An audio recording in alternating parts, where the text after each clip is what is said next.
uma família muito feliz, né? Porque, na verdade, o meu pai era um músico, era um poeta da vida, né? Do cotidiano. E essa alegria da família, eu falo que é a família festeira, né? Você chama um irmão, faz comida para 15, filho, porque ainda vai os genros, as noras, e essa alegria vem daí. Somos 10 vivos, e quando os meus pais vieram do interior para cá, meu pai trouxe um monte de agregados, que são pessoas, era muito comum no interior as pessoas irem para a capital trabalhar.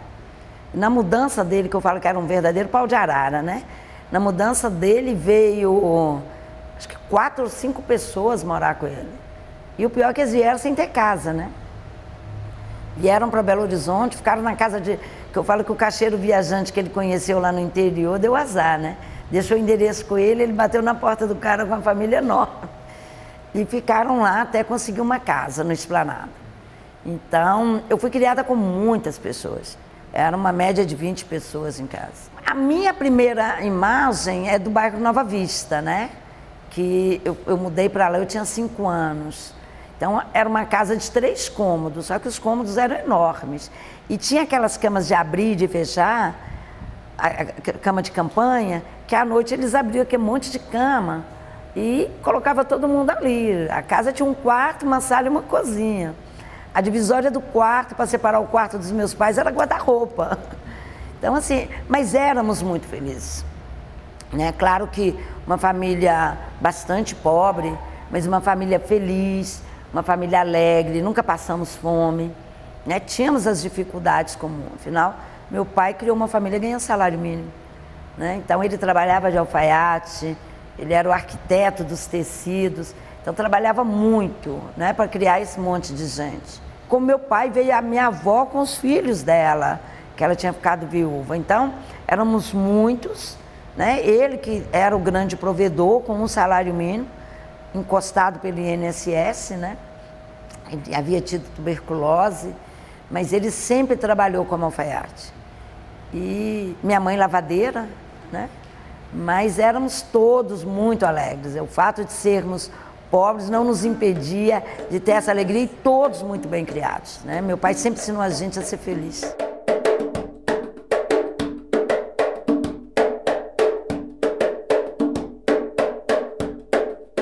Meu pai era uma pessoa muito fantástica, né? Uma pessoa que me entendia muito, nós nos entendíamos muito. Uma pessoa extremamente inteligente, semi-letrado, né? E com ele eu aprendi as melhores coisas. Eu aprendi, por exemplo, que Deus é bom e o diabo não é mau. E quando eu perguntei a ele por que Deus é bom e o diabo não é mau, eu preciso de Deus todos os dias. Eu já acordo pedindo Deus bênção, Deus te abençoe, Deus te guarda, agradecendo a Deus. Eu nunca precisei do diabo. Não posso falar de quem eu não conheço. Então são coisas que me marcaram muito, né? E que acabam formando a minha personalidade. Uma outra coisa que eu aprendi com ele, que a religião dele era a religião dos filhos, né? Ele tinha muitos filhos. Ele tinha filho católico, evangélico, macumbeiro, ateu. E ele ia em todas as manifestações religiosas. Então tinha festa no terreiro, ele ia, tinha festa na igreja evangélica, ele ia, tinha festa na igreja católica, ele ia. Então ele nos ensinou isso, né? A essa convivência, né? Na verdade, era uma pessoa de muita fé, mas a fé dele não impedia ele de respeitar as demais formas de rezar. Isso foi um dos maiores legados que meu pai me deixou.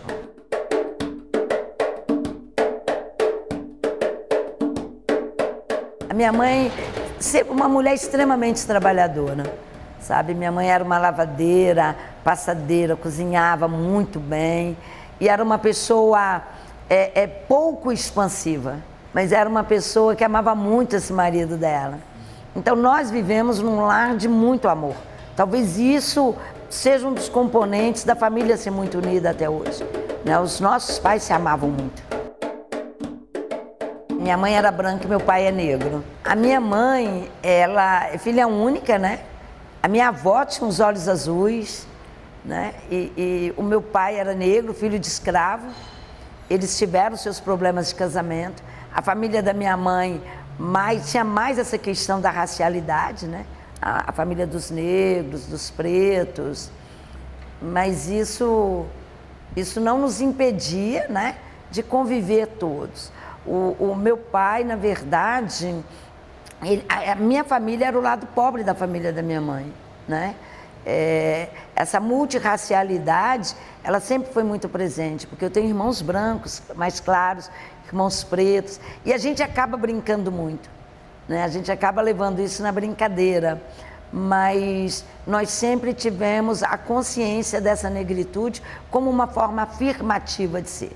O meu pai tinha muito orgulho de ser um negro, e ele nos ensinou a ter esse orgulho de ser quem ele é, e isso é muito forte no traçado da minha família, né? É claro que eu sou a única militante do movimento negro, né? Eu sou a caçula, eu tenho irmãs de 78 anos, 79 anos, eu sou a única militante, eu tenho os meus cabelos crespos, a maioria das minhas irmãs não tem, elas alisam, elas gostam de fazer os escovados, mas a gente sempre conviveu bem nesse respeito da forma estética das pessoas se apresentarem, né? Eu sou a única militante do movimento negro, mas com certeza eles respeitam muito essa minha opção, assim como eu fui a primeira militante de esquerda, né? Assumida eu e meu pai. Meu pai era filiado ao PT desde a fundação.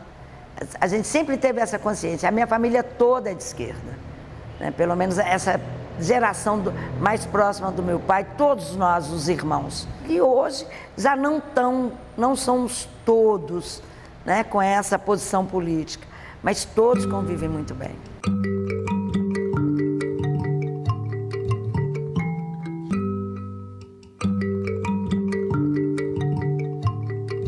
Todos nós nascemos pardos nesse país, né? A negritude é uma tomada de consciência. No meu caso especificamente, eu sempre fui muito engajada em militância, né? Desde a década de 70, fui professora do Mobral, essa questão toda. Mas esse impacto da questão racial vem quando eu entro na faculdade, no início na década de 80, na primeira metade da década de 80. Eu tinha passado no vestibular, eu era a única negra da sala. E um dia eu cheguei, tinha uma folha de papel com umas 60 frases racistas na minha carteira, né? Frases horrorosas. Aquilo me deu um sobressalto e eu fui atrás do movimento negro. Eu sabia que existia um movimento negro, não tinha essa militância. Eu era muito mais militante da questão religiosa, da igreja, de grupo de jovens. E aí eu fui atrás do movimento negro com a folhinha de papel na mão. E eu me lembro que estava tendo uma reunião na Rua dos Carijóis, do MNU, Movimento Negro Unificado. E estavam lá vários militantes, hoje muito amigos meus, e eu cheguei com a folha assim, arrasada, né? E eu me lembro que o Marquinhos Cardoso, um grande amigo, virou e falou assim: mais uma que toma consciência da sua negritude. Esse é o Brasil, né? E daí eu começo esse engajamento na militância do movimento negro, né? Foi a partir desse processo que vem essa tomada de consciência, e aí eu me enganjo nessas lutas da questão racial. Na verdade, o MNU faz esse sobressalto na minha vida, né? E o Marquinhos Cardoso me marca muito, quando ele vira e fala assim: é mais um que toma consciência do que é ser preto no Brasil. E aí começa essa minha história na questão racial, né? Era início da década de 80 e assim, é muito sofrido você lidar com isso, né? Porque até então eu não havia tido essa experiência, né? Você sabe que você é negro, você vem de uma família muito pobre, negra, mas que você convive harmonicamente, não tem esse sobressalto. Então, a minha primeira relação com o racismo foi externa à minha família e, infelizmente, foi no banco de uma escola.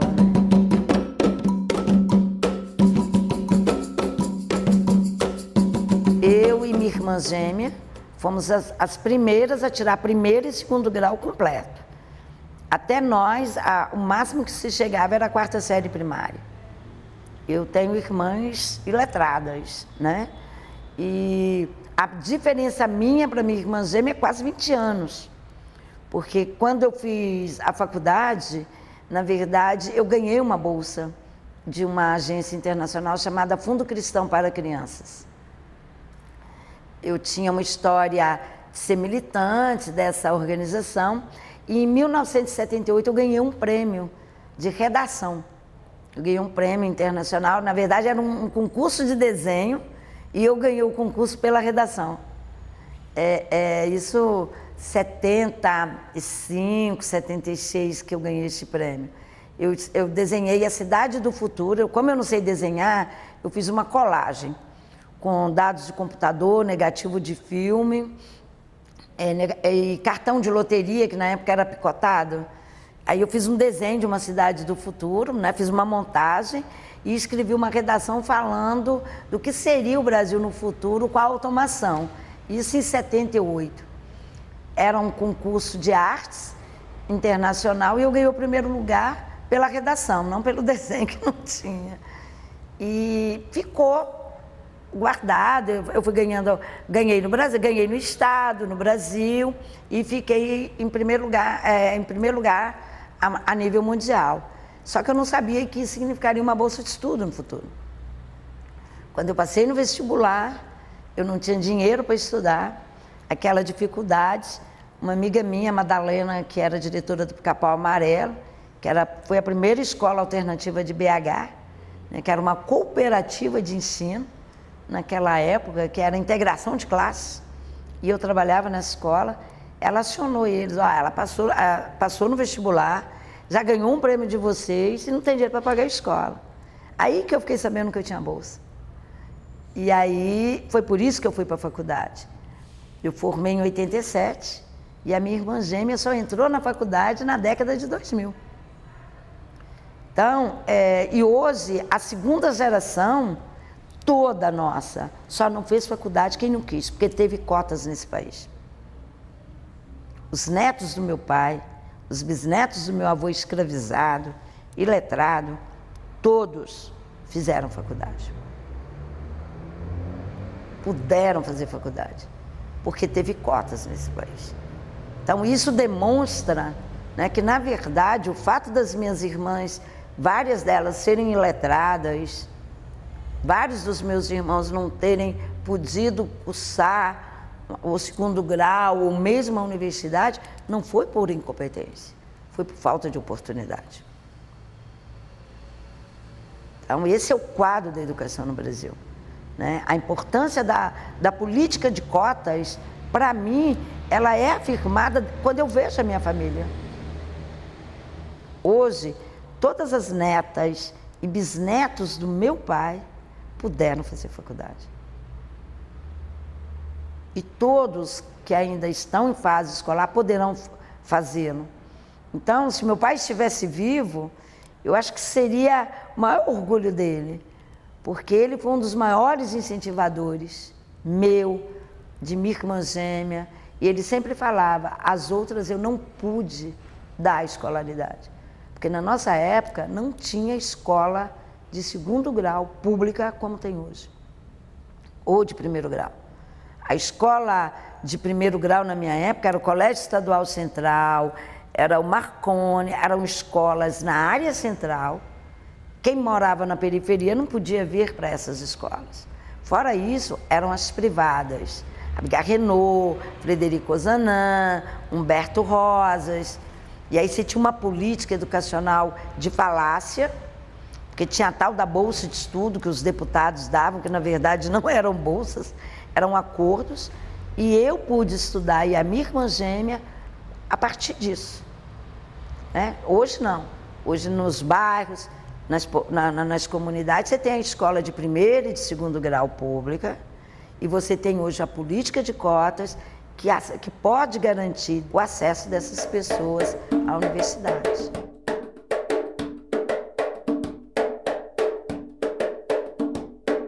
A pauta não muda, porque a vida preta importa. A primeira entidade, você tem um processo de movimento negro, desde o Teatro do Negro, a Abdias do Nascimento, né? Na verdade, a luta do povo negro nesse Brasil começa com a invasão desse país, né? E a importação de vidas humanas para construir a América. Mas a minha entrada no movimento negro, ela se dá na faculdade. Mas desde 79, quando o MNU é fundado, é criado, né, é o Movimento Negro Unificado, mais na minha época, né, mais contemporâneo é o MNU, e a gente vem participando. Eu conheci pessoas maravilhosas a minha vida inteira, né? Eu conheci Lélia Gonzalez, Luísa Bairros, hoje eu tenho Denise Pacheco, Marco Antônio Cardoso, Diva Moreira, Paulo Afonso, que me levou para o terreiro, né? Eu fui para o terreiro pelas mãos de Paulo Afonso Moreira, que me levou para Macumba, né? Até então, meu rompimento com a igreja vem a partir desse encontro com o terreiro. E a Paracilê, as pessoas vão me informando a partir disso, né? A nível nacional, Iedo Ferreira, Marcos Rezende, e eu vou entrando no movimento a partir disso, né? Então, eu participo do primeiro congresso, Encontro Negro, Encontro Nacional de Negros, que foi o primeiro ENEM, que é onde surge o Senarab, né? Que é a entidade que hoje eu dirijo. Então, eu participei desse processo de construção, sabe? E a nossa luta sempre é a mesma, infelizmente, né? Eu queria poder dizer para você que hoje a nossa luta é poder sentar, tomar água de coco e contar as histórias lindas e maravilhosas da resistência negra. Não. Nós ainda precisamos sentar e discutir tática e estratégia de sobrevivência ao racismo. De como sobreviver. Então o Brasil não muda. O Brasil não muda porque o Brasil não educa cidadãos para a diversidade. Então, e eu sou um pouco de cada uma dessas pessoas, sabe? Genilson, Nilma Lino, Benilda, Graça Saboia, são pessoas que contribuem para a minha formação de forma decisiva, porque eu sou a somatória dessas pessoas. Eu, na verdade, eu piso na pisada dessas pessoas, de Abdias do Nascimento, sabe, de Matilde Ribeiro. Aprendi tanto com Benedita da Silva, com Antônio Pitanga. São pessoas que fazem parte da minha trajetória de vida, né? E que acabaram por me influenciar e muito nesse debate, nessa discussão. E tem os que vieram depois de mim, que também me formam muito, né? Porque eu viro e falo que ninguém sabe tanto que não possa aprender um pouco, e ninguém sabe tão pouco que não possa ensinar um tanto. Então, mesmo que está chegando, me ensina muito. E também acabam por me formar nessa trajetória, né?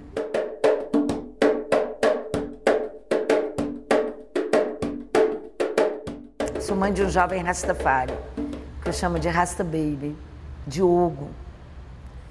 Um jovem que eu viro para ele sempre e falo assim: ai, meu filho, eu queria tanto que você pudesse ir para a balada, ir para a noite, viver a sua juventude e eu dormir tranquila. Mas infelizmente eu não consigo. Quando meu filho sai de casa, eu falo para ele a identidade. A mãe branca fala para o filho o agasalho. Essa é a diferença, ser mãe preta e ser mãe branca. Porque se o filho sai, você não sabe se ele volta. E isso é muito difícil, porque às vezes perpassa a ideia de um egoísmo, de uma superproteção, mas é preocupação, porque o racismo mata. A polícia mata. Se o meu filho esquecer a chave de casa e chegar e for pular o muro para entrar dentro de casa e a polícia passar, ela pode matar. Se o filho da mulher branca esquecer a chave e for pular o muro para poder entrar em casa, ele vai pôr o farol para poder iluminar o caminho dele. Essa é a nossa realidade. Essas pessoas são covardes. É omissão. E me incomoda o silêncio do bom. A sociedade brasileira é extremamente omissa. A sociedade brasileira acaba sendo criminosa quando ela se omite diante dessa violência. Para mim, nada me dói mais do que as pessoas negarem uma realidade que está aí. cada 23 minutos um jovem negro é assassinado nesse país. Eu não estou fazendo mimimi. Eu estou falando de uma realidade concreta e objetiva. Se o seu filho sair, você tem 80, 90% de chance de saber que ele vai voltar para casa. Se o meu sair, eu tenho 80, 90% de chance de talvez o meu filho não voltar. E isso, é disso que a gente está falando. Então, quando as pessoas falam isso, e isso me incomoda muito, porque não é o filho dela, não é o filho dele que corre esse risco. Essa é a grande questão. O racismo mata na subjetividade, o racismo mata na violência. Ele mata de todas as formas. E as pessoas precisam entender isso. Eu não estou fazendo mimimi, eu estou falando da minha vida, da vida do meu filho, da vida do filho do meu amigo. Todo dia eu falo para a Rasta Baby, eu te amo. Eu confio em você, eu sei o que você não vai fazer, porque eu te ensinei. Mas eu não sei o que a sociedade vai fazer, porque infelizmente ela não foi ensinada a viver com a diversidade. Essa é a grande questão. Eu sei o que o meu filho vai fazer. Eu o eduquei. O pai dele o educou. Nós sabemos. Mas nós não sabemos o que a sociedade vai fazer. As pessoas são cruéis. As pessoas matam porque não gostam da sua cor. As pessoas matam porque não gostam do seu cabelo. Eu falo que eu vou fazer um pacto para discutir o que é irracionalidade. O irracional não mata da forma banal que o racional mata. E é racional. Precisamos discutir essas concepções. Eu não vou ver cachorro matar cachorro na mesma proporção que homem mata homem. E o pior, mata o meu filho, mata o filho da minha vizinha, o filho da outra. Sabe, eu falo que a vida do jovem negro na Bolsa de Valores da vida é capital de altíssimo risco. Você investe e não sabe se vai ter retorno. A mãe branca não. Ela investe e tem certeza que vai ter retorno. Porque o filho dela dificilmente passará pela violência que o meu.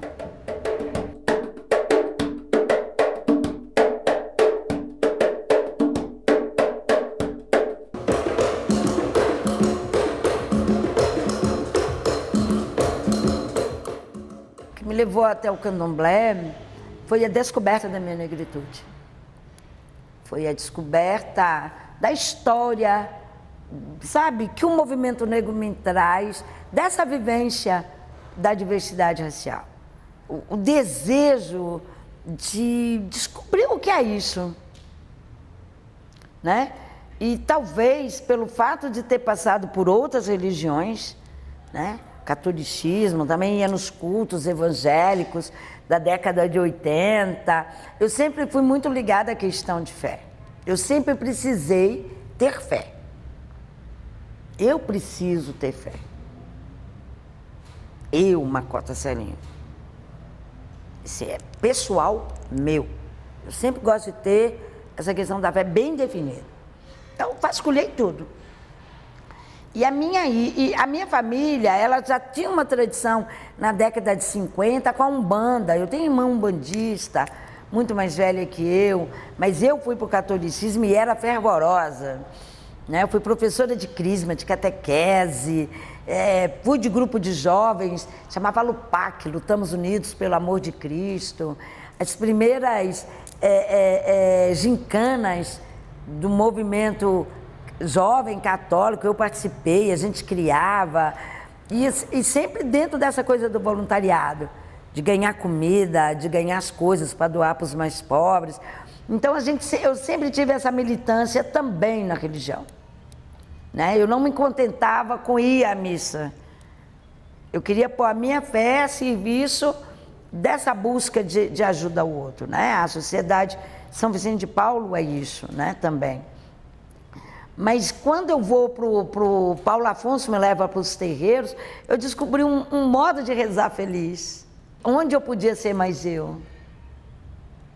né? Por mais que eu também fosse feliz na igreja católica, eu não vou falar que eu era infeliz, eu estava feliz naquele momento, mas eu me descobri numa outra concepção de fé, e que me fez mais feliz, que foi o candomblé.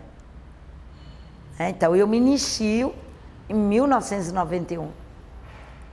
Eu me inicio na casa de Tate Tarabequém, né? na casa de Logum, que era irmão de santo de uma irmã minha. Eu tenho uma irmã mais velha do que eu no candomblé. E eu, inclusive, tive momentos de intolerância religiosa. Eu não posso esconder isso. Sabe? Quando meu pai de santo, os irmãos dele, minha irmã, cheguei, lá vem os macumbeiros.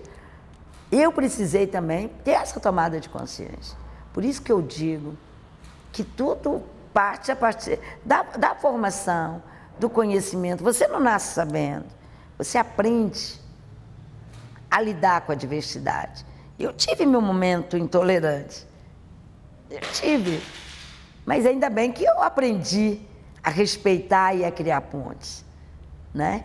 Então, quando eu vou para o terreiro, que eu faço essa descoberta, eu me lembro que a minha irmã está assim, aí, você não me chamava de macumbeira? Hoje você é macumbeira. Eu falei, aí eu sou infeliz. Sabe? Então, é importante estar colocando essa coisa, porque às vezes as pessoas, vou esconder. Não, é isso. E aí eu vou para o terreiro com o Paulo Afonso Moreira, irmão da Diva Moreira, né, que é um dos ogãs mais velhos de Belo Horizonte, e eu descubro esse mundo dessa fé preta, dessa fé que reza dançando, cantando, batendo palmas, e eu me encanto por ela. E eu fui para o candomblé pelo amor, eu fui pelo prazer, eu não fui pela dor, eu fui porque eu quis, eu escolhi. Então talvez por isso eu seja tão feliz na minha religião. E aí eu me inicio, né, com Arabequém em 1991. No mesmo ano que eu me inicio, acontece o Encontro Nacional das Entidades Negras, o primeiro Enem, em São Paulo. E no primeiro Enem, eu já vou como macumbeira. Porque tinha uma coisa que, para poder ser delegado no Enem, tinha que ter uma entidade.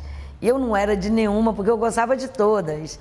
Eu tinha uma dificuldade de saber se eu ia ser do MNU, se eu ia ser da CONEM, se eu ia ser do MNU, se eu ia ser da Casa Dandara, de onde, qual é esse meu pertencimento? E eu virava e falava assim, eu sou de todos. E o pessoal, mas de todos não pode.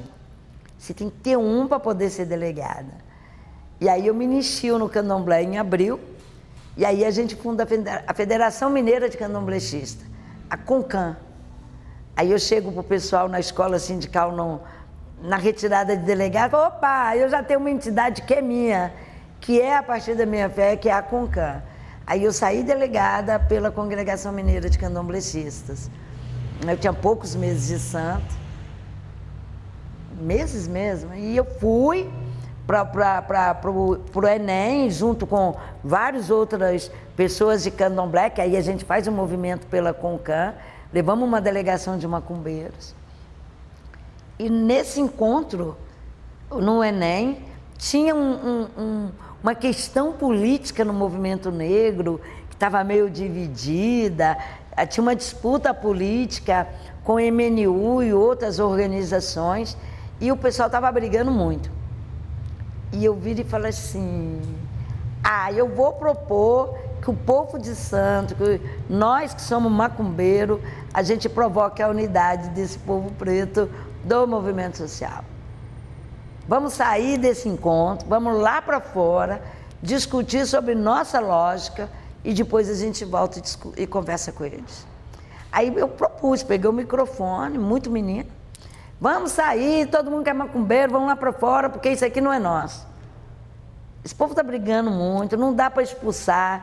Isso aqui é encontro de pretas e de pretos, de diversidade, não podemos repetir erros. E aí eu tirei todo mundo que era de terreiro do encontro. Nós fomos lá para fora, saímos era no Pacaembu, saímos do estádio, arranjamos cadeira e fomos lá para fora.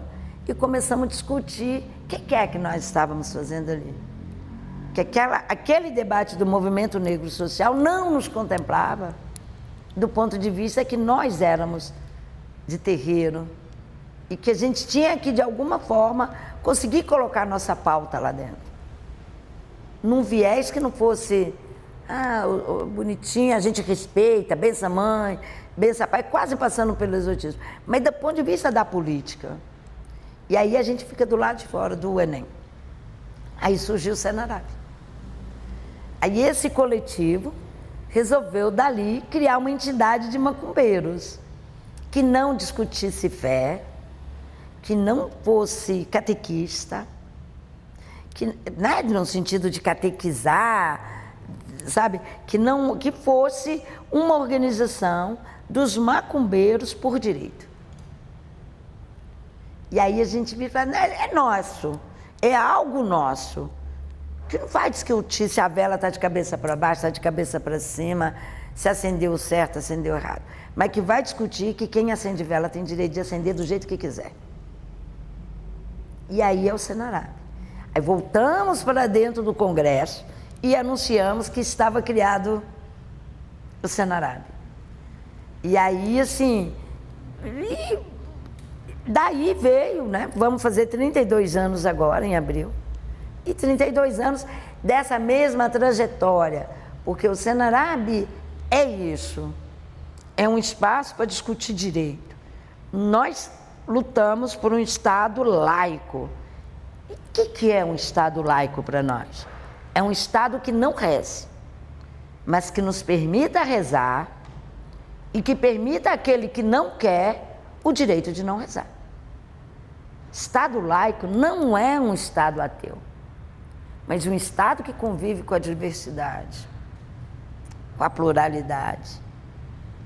Porque se você pegar o Brasil, né, o Brasil são diversos Brasis dentro de um único Estado. E não tem como eu falar que esse Brasil é um país de uma única tradição religiosa. Não é. Até porque isso é prepotência. Nós somos hoje no nosso país quase 70% da população brasileira. É a segunda maior população do mundo de negros, inclusive maior do que vários outros países da África. Nós só perdemos para a Nigéria. A diáspora brasileira, ela é de uma enormidade sem tamanhos.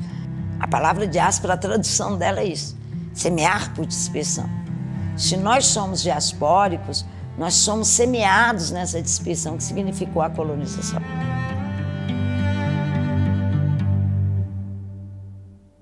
Nós estamos em todos os lugares. E como eu estou em todo lugar, as minhas práticas também estão em todos os lugares. A minha cosmovisão africana está comigo onde quer que eu esteja.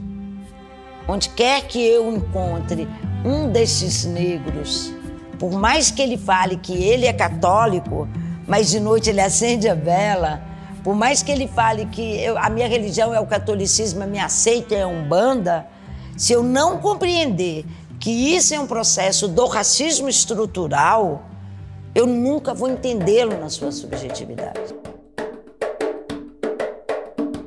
Se nós pegarmos o Estado brasileiro, a sua própria formação, o cristianismo sempre esteve de braços dados com esse Estado, sempre.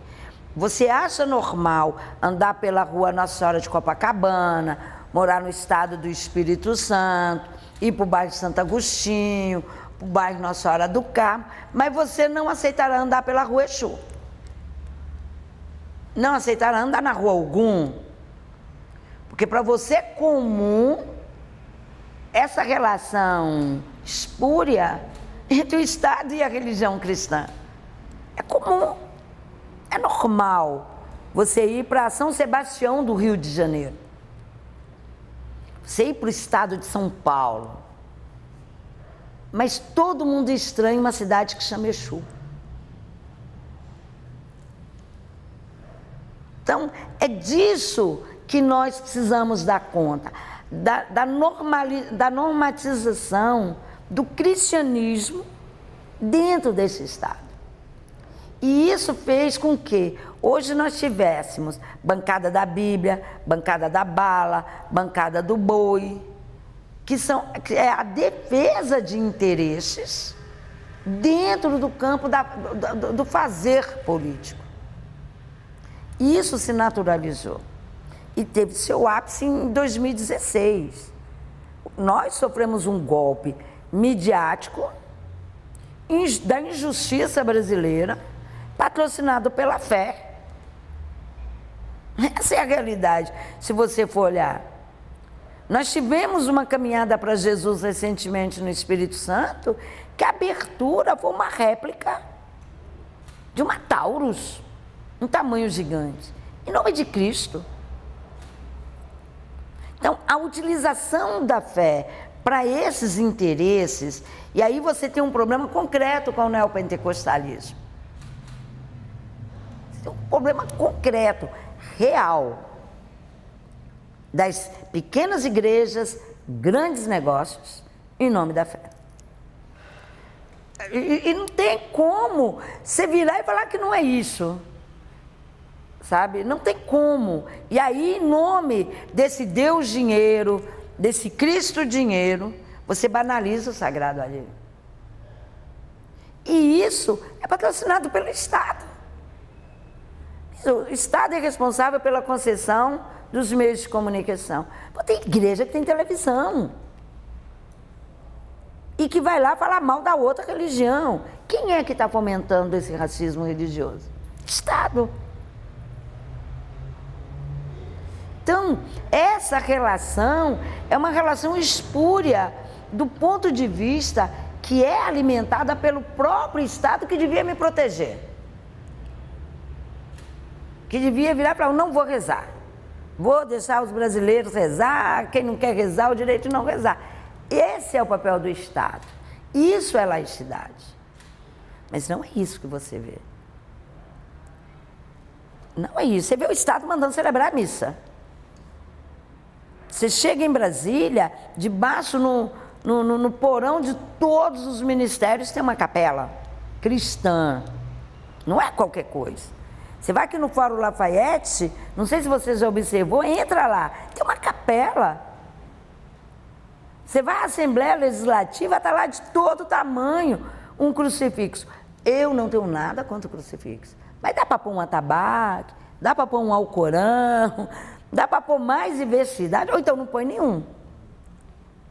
Se você não contempla o conjunto da sociedade, você não tem que contemplar apenas um.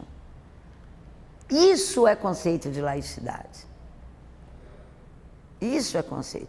É um Estado que convive harmonicamente com todas as formas e manifestações religiosas dos seus cidadãos e cidadãs.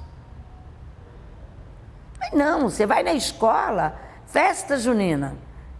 E o menino evangélico, o que é que ele vai fazer enquanto está todo mundo ensaiando a festa junina? Vai ficar lá discriminado, porque já tem um rótulo de todo tamanho, que ele não dança, por causa da fé. Na verdade, o que é que eu quero? Eu não quero o meu. Eu não quero. Não estou aqui fazendo proselitismo do atabaque. Eu não quero nenhum, porque eu quero um Estado laico. E aí eu quero a interreligiosidade. E aí eu vou aonde for procurar essas pontes. Eu estive 2 vezes com o Papa Francisco, né? No encontro mundial do Papa com os movimentos sociais. Eu estive com ele na Bolívia, né? Ainda era o governo do Evo Morales. Foi a primeira vez, né, que um Papa recebeu um macumbeiro. Porque eu fui como macumbeira, né, cidadã brasileira, macumbeira, feliz. E eu me lembro que foi muito engraçado, que me pediram para levar um presente, né? E eu também receberia um. E aqui no Senarab tinha um curso de bordado em pedrarias. E tinha uma Nossa Senhora Aparecida bordada nas pedrarias. Então ela tem a coroa da Oxum, miçanguinha amarela, a coroa da Inhansã, que era vermelhinha, o manto azul, que é do Ogum, e era um estandarte de uns 60 centímetros. Foi perfeito. Eu não tinha dinheiro para comprar presente, Como é que dá presente para Papa? Eu não sei nem o que é esse presente, né? E tinha aquela coisa que não dava para tomar bênção, né? Não vou tomar bênção, vou cumprimentar. E aí, o que a gente faz? Ah, não vou levar meu adijá, porque o adijá é meu, ele é um instrumento macumbeiro, né? Não é subalternização da fé. E a Nossa Senhora Aparecida, por incrível que pareça, ela ficou linda bordada nas miçangas do candomblé. É mulher, é preta, é a padroeira dos católicos desse país e bordada com as miçangas do candomblé. Ou seja, o meu sagrado e o do Papa convivem harmonicamente. Nós é que precisamos aprender a conviver. E essa foi a conversa. Quando eu entreguei, ele queria saber o significado e foi isso que eu disse. O meu sagrado e o seu convivem harmonicamente. É mulher, é preta, padroeira dos católicos do meu país e está bordada com o meu sagrado. Essa foi a primeira vez que a gente se encontrou, com muita diversidade. Ele tem uma fala muito forte, uma fala muito boa dessa relação e, na verdade, esse encontro é buscar mostrar para o intolerante cristão, católico, que olha, o Papa conversa com a macumba, é você que não vai conversar? É você que vai discriminar? É exatamente essa a intenção. E eu não tenho o menor problema de buscar fazer pontes. Não tenho. E da segunda vez eu fui convidada, né? Novamente. Foi quando o Papa foi fechar o Portal da Misericórdia, né? Que é um portal que tem lá no Vaticano. Não sei muito bem a história deles lá, mas é um portal que ele abriu pela misericórdia do mundo e ele ia fechar, e foi por ocasião do encontro dele com os movimentos sociais. E aí o convite veio para mim poder ir. Eu me lembro que eu ainda perguntei, está convidando a Célia Gonçalves ou a Macota? A Macota, porque aí é na casa do cara, né? É o Vaticano. Não, o convite é para aqui, é para a Macota. Então tá, vou de macumbeira. Vou com minha roupa linda, minhas contas, e fui. Porque eu acho que qualquer forma de você viver a diversidade com respeito é válida. Sabe? Que é a lógica da não banalização do sagrado alheio. Né? É romper com essa ideia de que o meu é de Deus, o seu é do diabo. Né? Então, assim, foi muito belo o encontro, foram momentos muito bons, e eu acho que traz para o meu povo também essa ideia de que o plural e o diverso é isso, são pontes, e pontes são necessárias. O mundo já tem muro demais.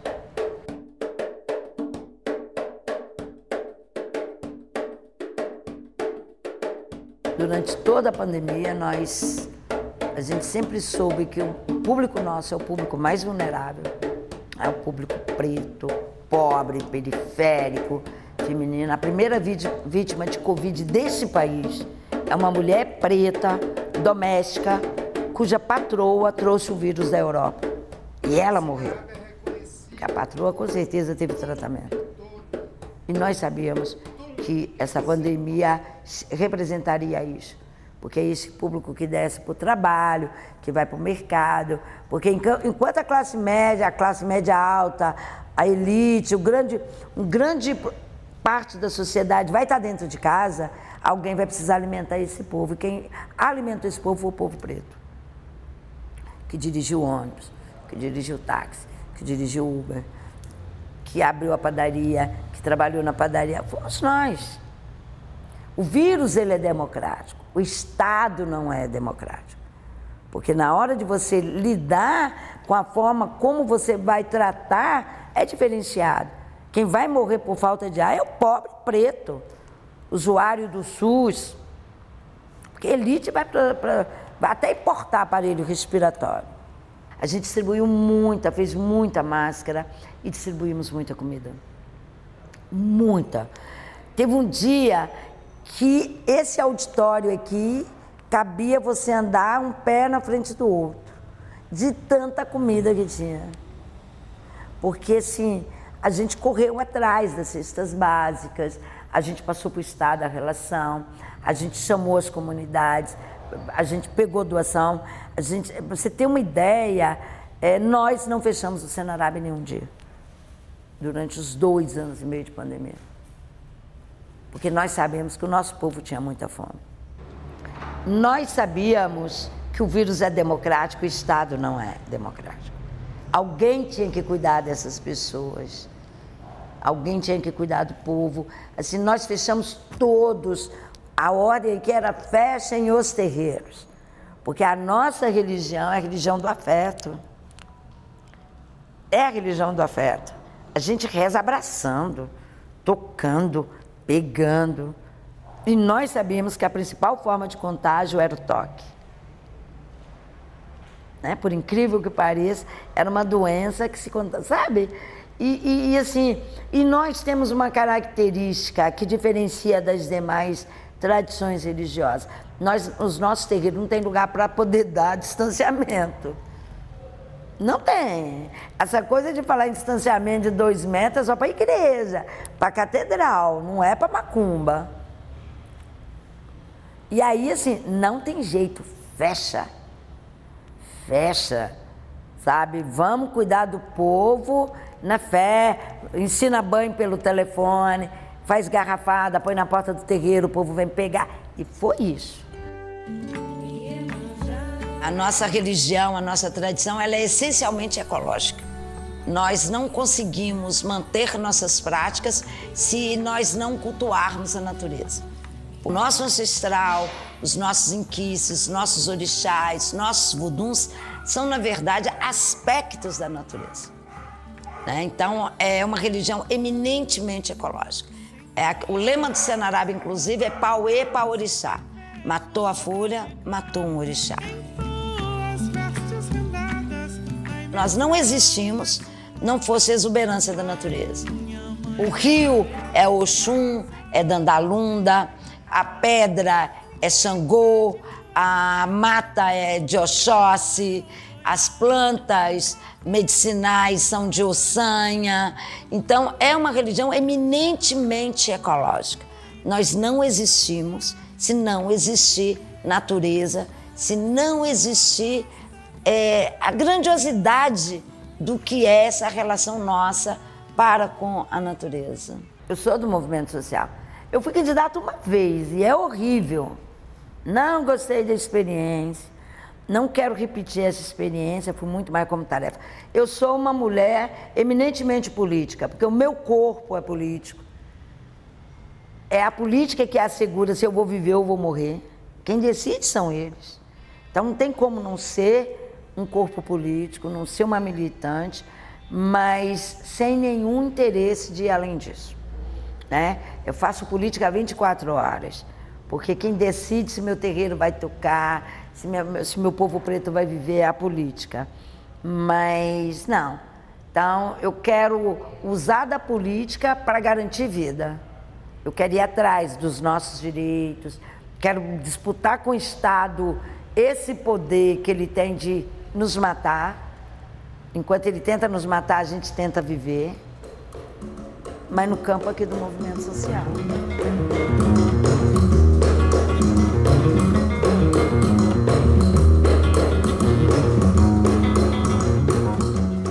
Eu acho que o que me move é a fé.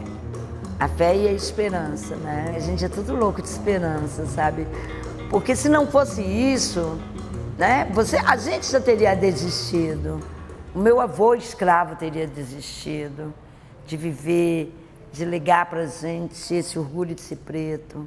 A minha avó branca do olho azul teria desistido de, sabe? A minha mãe lavadeira.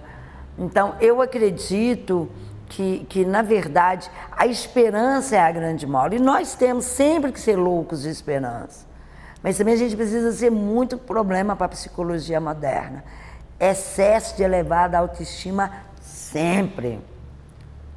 Porque assim você consegue, sabe, ir pegando essas pedras, ir arredando. E toda vez que a gente chegar numa encruzilhada, a gente não vê essa encruzilhada como um fim, mas como uma possibilidade de novos caminhos. Porque encruzilhada é isso. Se chegou ali, cara, não tem recuo. Não tem como se recuar. Então, o Brasil é um país muito jovem, sabe? E eu sonho com o fim dessa prepotência. Eu sonho com a ideia de que as pessoas não precisem preocupar se uma cota salinha vai para o céu ou para o inferno, porque isso é um problema pessoal meu.